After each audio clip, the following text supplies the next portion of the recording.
জাতীয় দলে নেই দীর্ঘদিন হলো।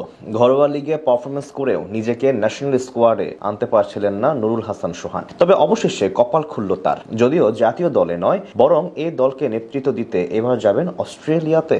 তার মতোই দীর্ঘদিন পর টাইগারদের কোনো স্কোয়াডে সুযোগ পেলেন তারকা ক্রিকেটার আফিফ হোসেন ধ্রুব। সবাইকে নিয়ে এক চমকে ভরা স্কোয়াড ঘোষণা করল নির্বাচক প্যানেল।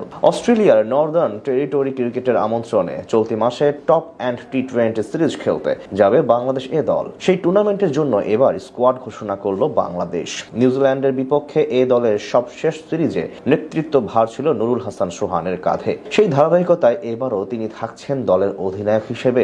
এতে অবশ্য এটা পরিষ্কার হয়ে গেল এশিয়া কাপে থাকছেন না এই উইকেট কিপার ব্যাটসম্যান। একসময় নিয়মিত জাতীয় দলে খেলা আফিফ হোসেন এবং ইয়াসির আলীর জন্য এই টুর্নামেন্ট হতে পারে ফেরার মঞ্চ।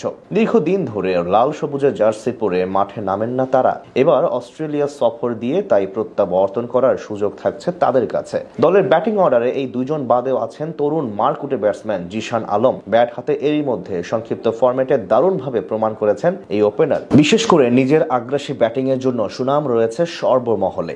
জিশানের মতো সুযোগ পেয়েছেন ঘরোয়া লিগের পরীক্ষিত ব্যাটার সাইফ হাসান। এদিকে দীর্ঘদিন পর জাতীয় দলে সুযোগ পেয়ে কাজে লাগাতে না পারায় এবার অবনতি হলো নাইম শেখের। এই দলের সাথে অস্ট্রেলিয়া সফর করবেন তিনি। সেখানে অবশ্য সুযোগ থাকছে পারফরমেন্স করে আরো একবার নিজেকে প্রমাণ করার। তাদের সাথে আরো আছেন বিপিএল এ ছক্কার ঝড় তোলা তরুণ ব্যাটার মাহিদুল ইসলাম অঙ্কন। এই উইকেট কিপারের উপরেও নজর থাকবে ভক্তদের। স্পিনার হিসেবে আছেন নাইম হাসান ও রাকিবুল হাসান। তাদের সাথে অলরাউন্ডার হিসেবে সুযোগ পেয়েছেন যুব এশিয়া কাপ জয়ী দলের সাবেক অধিনায়ক মাহফুজুর রহমান রাব্বি এবং তোফায়েল আহমেদ। দুজনের জন্য এই টুর্নামেন্ট হতে চলেছে নিজেদের প্রমাণ করার দারুণ মঞ্চ। পেস ডিপার্টমেন্টে চমক হিসেবে দীর্ঘদিন পর ফিরলেন বামহাতি মৃত্যুঞ্জয়ী চৌধুরী। বিপিএল এ পারফরমেন্স করে সবার নজর কাড়ার পর হুট করে আড়াল হয়ে যান তিনি। এবার এই দলের ম্যাচ দিয়ে প্রত্যাবর্তন করবেন এই ক্রিকেটার। তার সাথে সুযোগ পাচ্ছেন জাতীয় দলের ডানহাতি পেসার হাসান মাহমুদ এবং দুই তরুণ রিপন মন্ডল ও মুশফিক হাসান। আগামী 14 আগস্ট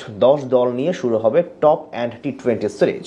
বাংলাদেশ ছাড়াও সেখানে খেলবে Pakistan Shaheens, Nepal, the kings man সহ অস্ট্রেলিয়ার আরো 6টি দল। উদ্বোধনী দিনে পাকিস্তান শাহিনসের বিপক্ষে মাঠে নামবে বাংলাদেশ এ দল। 16 আগস্ট বাংলাদেশের খেলা নেপালের বিপক্ষে।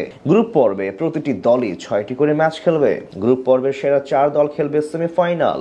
টুর্নামেন্টের গত আসরে রানার আপ হয়েছিল বাংলাদেশ। এবার শিরোপা জিততে পারে কিনা সেটাই দেখার অপেক্ষা।